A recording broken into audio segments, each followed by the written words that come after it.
Hello hi current affairs from the April 15th నుంచి April 20 వరకు. So almost everything is based on the corona virus గురించి ఉంటున్నాయి ఎక్కువ మొత్తంలో. Right, let us discuss. So this is International Monetary Fund which was located in the Washington DC. So International Monetary Fund అనేది every year it will publish the World economic Outlook అనే ఒక రిపోర్ట్ని publish చేస్తుంది every year 2 times, ఏప్రిల్లో ఒకసారి and అక్టోబర్లో ఒకసారి every year. అంటే మొత్తం ప్రపంచంలో ఉన్న కంట్రీస్ అన్ని కూడా ఎకానమీ పరంగా ఎలా పర్ఫామ్ చేస్తున్నాయి, హౌ దే ఆర్ పర్ఫార్మింగ్ అనే దాని బేస్ పైన. So due to the corona impact and due to the lockdown effect, so world economy అనేది మొత్తం -3%లోకి వెళ్ళబోతుంది 2020లో. Again it will bounce back to the 5.8% in the 2021. So negative growth rate అంటే ఏంటిది? రిసిషన్ అనమాట. వరల్డ్ మొత్తం రిసిషన్లోకి వెళ్ళబోతుంది. సో -3%. పాజిటివ్ గ్రోత్ రేట్ ఉంటే slow down. Positive growth rate అంటే మామూలు గ్రోత్ రేట్ అంటాం. ఒకవేళ నెగిటివ్లోకి వెళ్తే దాన్ని ఏమంటాం? రిసిషన్ అంటాం. సో దట్ ఈస్ రిసిషన్లోకి వెళ్ళబోతుంది వాళ్ళు -3% ఆఫ్ ద గ్రోత్ రేట్ తోటి. రైట్. నెక్స్ట్ వచ్చేసి ఇండియా చూస్తే మనకి ఇండియా అనేది 4.2 లాస్ట్ ఇయర్. ఈ ఇయర్ వచ్చేసి 1.9% అండ్ నెక్స్ట్ ఇయర్ వచ్చేసి 7.4%. 1.9 అంటే మనం నెగిటివ్లోకి వెళ్ళట్లేదు, పాజిటివ్లోనే ఉంటున్నాం. కాకపోతే మన గ్రోత్ రేట్ ఏమైంది? తగ్గింది 4.2% నుంచి 1.9కి. అంటే దాని మీనింగ్ ఏంటి? Slow down. ఇండియన్ ఎకానమీ అనేది స్లో డౌన్ అయింది. But Indian economy is not entered into the recession. India కానీ చైనా కానీ బంగ్లాదేశ్ కానీ రిసిషన్లోకి ఎంట్రీ కావట్లేదు, ఓన్లీ స్లో డౌన్ అయ్యాయి. But if you observe the remaining countries, United States కానీ European Union కానీ కంప్లీట్గా, జపాన్ కానీ all are recording the minus growth rate. Minus growth rate అంటే ఏంటిది? టోటల్గా రిసిషన్ అనేది దాని అర్థం. సో ఇది గుర్తుపెట్టుకోవాలి కంపల్సరీ ఎగ్జామ్ పర్పస్లో. ఇది third time I'm revising and again I made the special video on this world economic outlook although, దాన్ని అబ్జర్వ్ చేయొచ్చు మీరు. Next Kisan Rath mobile app. So union agriculture ministry launch చేయడం జరిగింది దీన్ని. సో ఇప్పుడు ఇన్ లాక్డౌన్ కండిషన్ లోపల మనకి అగ్రికల్చర్ కమోడిటీని ట్రాన్స్పోర్ట్ చేయడానికి వెహికల్స్ అనేది దొరకడం లేదు, కష్టంగా ఉంది కాబట్టి. So in order to search the vehicles for the transportation of the agriculture product, so ఇది లాంచ్ చేయడం జరిగింది. కిసాన్ రథ్ మొబైల్. రథ్ అంటే వెహికలే కదా. సో కిసాన్ అంటే అగ్రికల్చర్కి సంబంధించిన వాళ్ళు వెహికల్ని సో వాళ్ళు సెర్చ్ చేసుకోవచ్చు అనమాట. Delhi government launches the assess corona app. So corona గురించి ఆ ఏరియాలో ఎవరికి వచ్చింది, ట్రీట్మెంట్ జరుగుతుందా లేదా అవన్నీ. So door to door survey కోసం దీన్ని లాంచ్ చేయడం జరిగింది. Assess corona app is launched by the Delhi government to assess the door to door survey of the corona virus. UP became the first state to start the pool testing for the COVID-19 samples. So pool test అంటే ఏంటంటే ఒక 10 members samples collect చేస్తారు. ఆ 10 members mix చేసాం అనుకోండి, negative వచ్చింది అనుకోండి 10 members కలిపిన శాంపుల్లో, అంటే అందరికీ నెగిటివ్ అనమాట. ఒకవేళ పాజిటివ్ వచ్చింది అనుకో, ఖచ్చితంగా ఎవరికొకరికి వచ్చి ఉంటుంది దాంట్లో. అప్పుడు మళ్ళీ ఇండివిజువల్ టెస్ట్ చేయాలి. నెగిటివ్ వస్తే ఎవరికి చేయాల్సిన అవసరం లేదు, ఎందుకంటే అందరికీ నెగిటివ్, మొత్తం ఓవరాల్ శాంపుల్కి నెగిటివ్ వచ్చిందంటే అందరికీ నెగిటివ్ ఉందని అర్థం. సో అలా శాంపుల్స్ అనమాట. So UP became the first state to start the pool testing. Pool testing అంటే 10 to 12 మెంబర్స్ ఇండివిజువల్స్ కలెక్ట్ చేసి మిక్స్ చేసి టెస్ట్ చేస్తారనమాట. సో దానికోసం UP is the first state to start the pool testing of the COVID-19 samples. Next Asian development bank which was located in the Manila, ఫిలిప్పైన్స్లో ఉంది. So COVID కోసం ఇంతకుముందు 6.5 billion rupees అని allocate చేసింది March 2020లో. Now 6.5 billions is increase to the 20 billion rupees ప్యాకేజ్ని increase చేయడం జరిగింది. 6.5 నుంచి 20 బిలియన్ రూపీస్కి ఏషియన్ డెవలప్మెంట్ బ్యాంక్ అనేది ఇప్పుడు పెంచింది. So that's very important question again exam purpose, specially bank exam వాళ్ళకి. And next Goa became the first state to start the Ayurveda medicine so to COVID-19. So ఇది డైరెక్ట్ బిట్ మీరు గుర్తుపెట్టుకోవాల్సిందే. ఇక్కడ 3 first ఉన్నాయి. ఒకటి ఏంటి? ఇది ఉత్తరప్రదేశ్ అనేది శాంపుల్ టెస్టింగ్ని ఫస్ట్ స్టార్ట్ చేసింది. అండ్ ఫస్ట్ మన ఆయుర్వేద మెడిసిన్ స్టార్ట్ చేసింది ఎవరు? గోవా. అండ్ ఫస్ట్ ప్లాస్మా థెరపీని స్టార్ట్ చేసింది ఎవరు? కేరళ. సో మనకి నిన్న చూసాం ప్లాస్మా థెరపీ, సపరేట్ వీడియో ఉంది, మీరు చూసుకోవచ్చు. So plasma therapy first state Kerala, and first ayurvedic state Goa, and first sample testing based state అయితే ఉత్తరప్రదేశ్.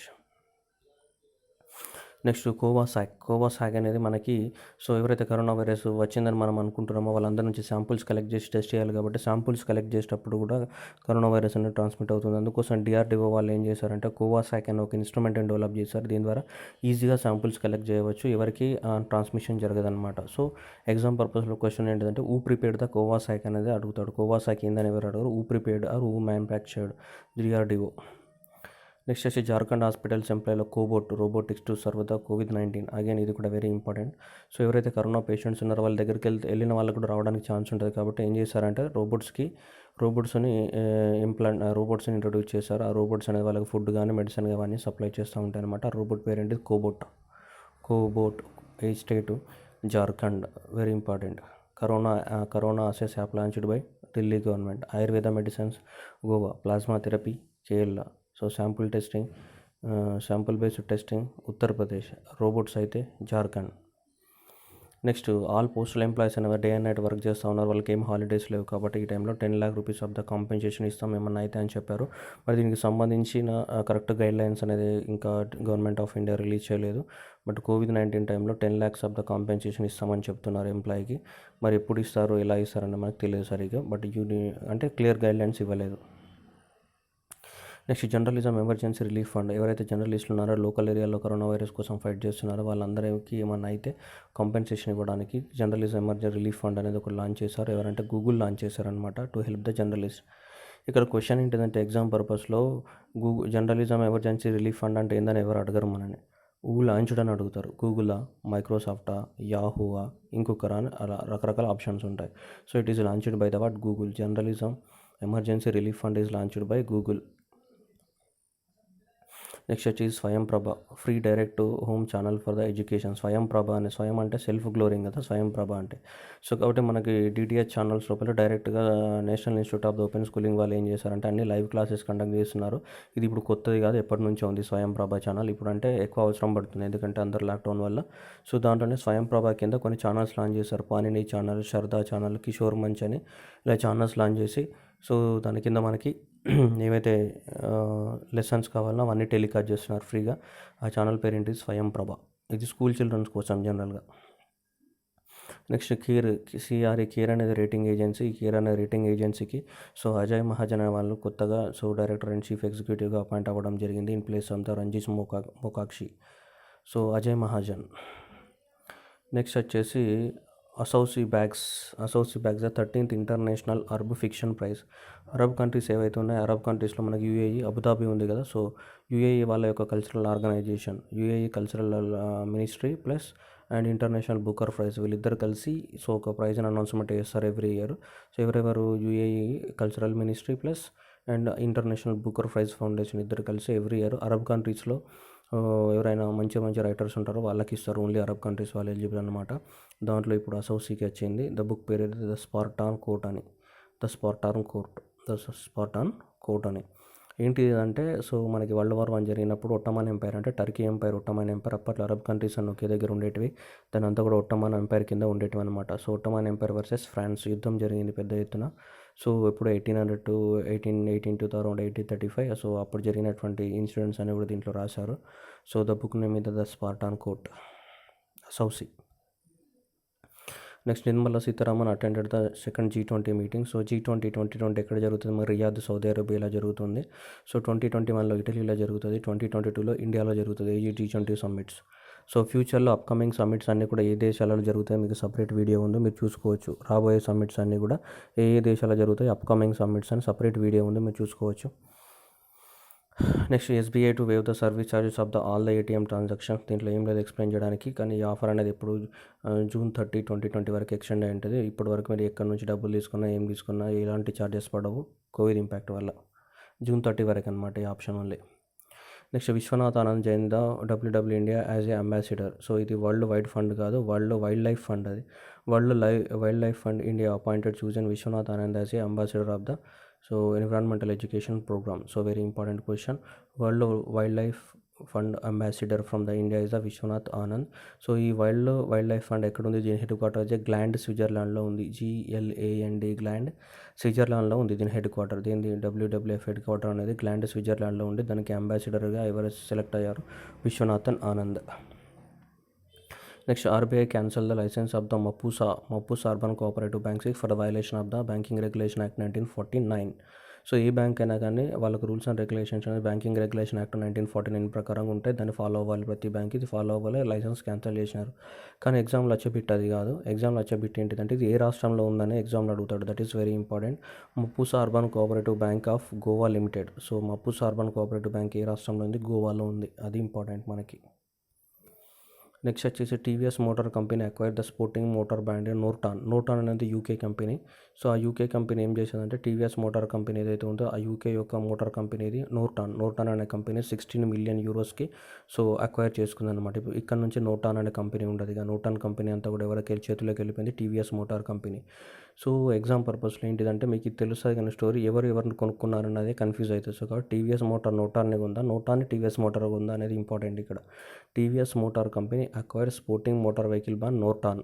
సో నోర్టాన్ అనేది UK company. Next US department approved the 2 potential missile deals with India estimated for 92 millions and 63 millions. 92 million ఒక deal, 63 million ఒక deal.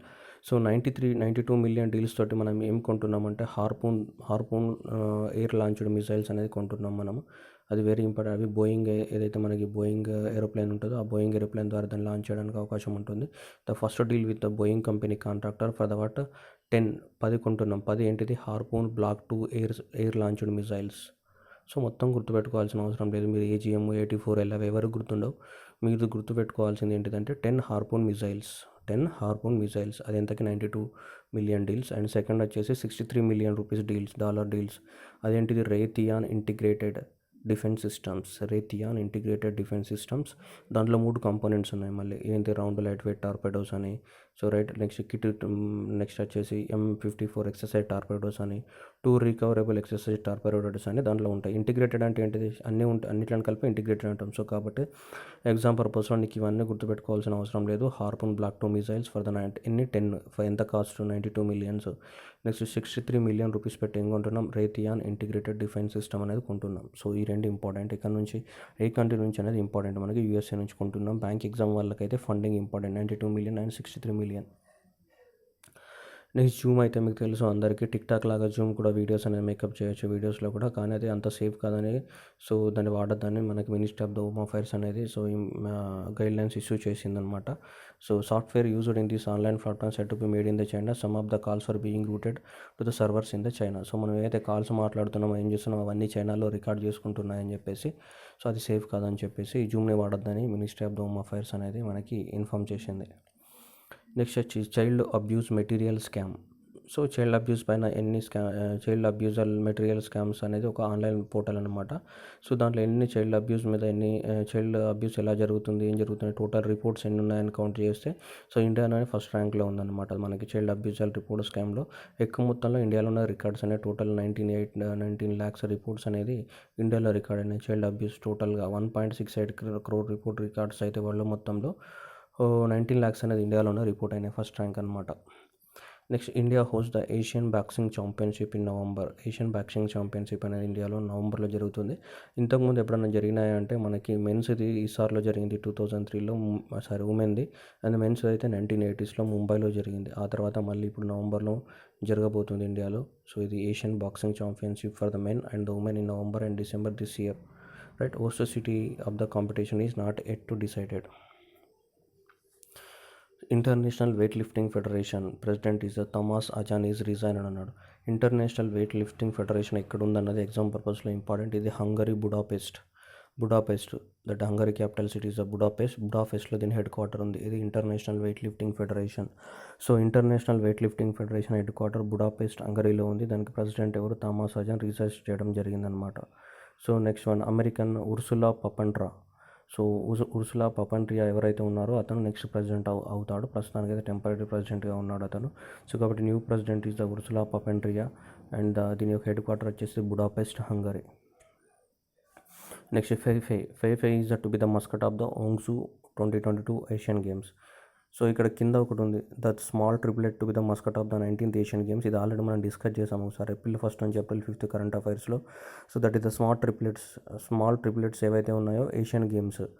So ఇవి ఫెయిఫై ఏదైతే ఉన్నది ఇవి కూడా ఏంటి, పారా ఏషియన్ గేమ్స్. ఏషియన్ గేమ్స్కి పారా ఏషియన్ గేమ్స్కి డిఫరెన్స్ ఏంటి, ఏషియన్ గేమ్స్లో అందరూ పార్టిసిపేట్ చేస్తారు. పారా ఏషియన్ గేమ్స్లో ఓన్లీ మనకి ఫిజికల్లీ డిసేబుల్డ్ పీపుల్ మాత్రమే పార్టిసిపేట్ చేస్తారు. ఎవ్రీ ఇయర్ ఇవి సేమ్ కంట్రీలో జరుగుతాయి. ఏషియన్ గేమ్స్ ఎక్కడ జరుగుతాయి, పారా ఏషియన్ గేమ్స్ కూడా అక్కడే జరుగుతాయి. Back to back Asian games first జరుగుతాయి, 2-3 రోజుల గ్యాప్ తర్వాత ఇమీడియట్గా పారా ఏషియన్ గేమ్స్ స్టార్ట్ అవుతాయి. 2022లో రెండు ఎక్కడ జరుగుతున్నాయి, హోంగ్జూ చైనాలోనే జరుగుతాయి ఏషియన్ గేమ్స్, పారా ఏషియన్ గేమ్స్. 2026లో ఆఫ్టర్ 4 years మళ్ళీ నెక్స్ట్ ఎక్కడ జరుగుతాయంటే నగోయా జపాన్లో జరుగుతాయి. NAGOYA నగోయా జపాన్లో జరుగుతాయి ఇప్పుడు 2026లో. రైట్. సో 2022లో ఎక్కడ జరుగుతాయి? ఓంగ్జూ చైనాలో జరుగుతాయి. సో రైట్, ఏషియన్ గేమ్స్కి అయితే మస్కట్ పేరు ఏంటిది? స్మాల్ ట్రిప్లెట్స్ అనమాట. కాంగ్, లియాన్, చెన్ అనేది స్మాల్ ట్రిప్లెట్స్. ఈ 3 ట్రిప్లెట్స్ ఏషియన్ గేమ్స్కి మస్కట్ అనమాట. సో నెక్స్ట్ వచ్చేసి ఫై అనేది దేనికి? పారా ఏషియన్ గేమ్స్కి అనమాట. ఫై అనేది ఒక చిన్న బర్డ్ అన్నమాట. అక్కడ ఉన్నటువంటి బర్డ్ పేరు ఫై. ఆ బర్డ్ అనేది ఫ్లై అవుతుంది. ఆ ఫ్లయింగ్ యొక్క మోడ్ దేనికంటే అథ్లెట్ యొక్క మెంటల్ స్టేట్ని ఇండికేట్ చేస్తుందంట ఆ బర్డ్. సో దాని పేరు Fei is the mascot of the world para Asian games 2022. Small triplets is the mascot of Asian games. Fei is para Asian games 2026లో ఎక్కడ జరుగుతాయి? నగోయా, జపాన్లో జరుగుతాయి. Next former golf Doug Sanders passes away. ఇతను famous అనమాట. ఇతన్ని peacock of the fairways అని పిలుస్తుంటారు. ఇతనికంటే తన డ్రెస్సింగ్ అంత బాగుంటుందంట. సో అది ఇంపార్టెంట్ మనకి. డగ్ శాండర్స్ అనేది ఏ స్పోర్ట్స్కి సంబంధించిన వాడని golf peacock of the fairways అని పిలుస్తారు ఇతన్ని. అండ్ నెక్స్ట్ వచ్చేసి John Horton Conway passes away. ఇది very important question. The English mathematician John Horton. So is very famous for the what is game theory. So game of life. So game of life is a 0 player game. Meaning is that evolution is determined by the initial state requiring no further input. So ఇదేంటిదంటే చాలా important theory. మ్యాథమెటిక్స్లో కానీ ఎకనామిక్స్లో కానీ రెండింటిలో వాడతారు ఈ theory. So game of life theory అనేది. So అతను John Horton. దీని మీద మూవీ కూడా వచ్చింది అప్పట్లో. So John Horton is passed by very recently English mathematician. Very important question exam పర్పస్లో. నెక్స్ట్ వచ్చేసి world heritage day every year observe on the April 18th. And this year April 18th, this 2020 theme is the shared culture, shared heritage and shared responsibility. Right. World Heritage and Government of India, Ministry of the Cultural and Tourism also started the webinar series అంటే ఇండియాలో ఉన్న heritage గురించి ఒక web series కూడా start చేసింది April 14th రోజు. మీరు చూసుకోవచ్చు ఇన్స్టాగ్రామ్, ఫేస్బుక్లో వెబినార్ సిరీస్. ఇండియాలో ఉన్న ఇంపార్టెంట్ 80 cities, ఆ 80 citiesలో ఉన్నటువంటి హెరిటేజ్ స్ట్రక్చర్స్ ఏమున్నాయి అవి స్టార్ట్ చేయడం జరిగింది on the occasion of the world heritage day. So right, shared culture, shared heritage, shared responsibility. So very important. And present RBI policy rates చూస్తే మనకి రెపో రేట్ అనేది 4.4% ఉంది present. Reverse repo rate 3.75, marginal standing facility 4.65, bank rate 4.65, CRR cash reserve ratio 3% and statutory liquidity ratio SLR 18% ఉంది. So రీసెంట్గా FDI rules modify అయినాయి. అది separate video ఉంది, మీరు చూసుకోవచ్చు. అట్లాగే April 17th నుంచి ఆర్బీఐ తీసుకున్న యాక్షన్స్ గురించి సపరేట్ వీడియో ఉంది, చూసుకోవచ్చు. అట్లాగే March 17th 27th రోజు కూడా ఆర్బీఐ సపరేట్గా యాక్షన్స్ తీసుకుంది, మీరు అవి చూసుకోవచ్చు. అండ్ ప్రధానమంత్రి Garib Kalyan Yojana. So bank exam ఎవరైతే రాస్తున్నారో వాళ్ళకి ప్రధానమంత్రి Garib Kalyan Yojana March 27th RBI action, April 17th RBI action. So ఆ 3 వీడియోస్ నుంచి 3 క్వశ్చన్స్ వస్తాయి, అవి మీకు కావాలంటే చూసుకోవచ్చు.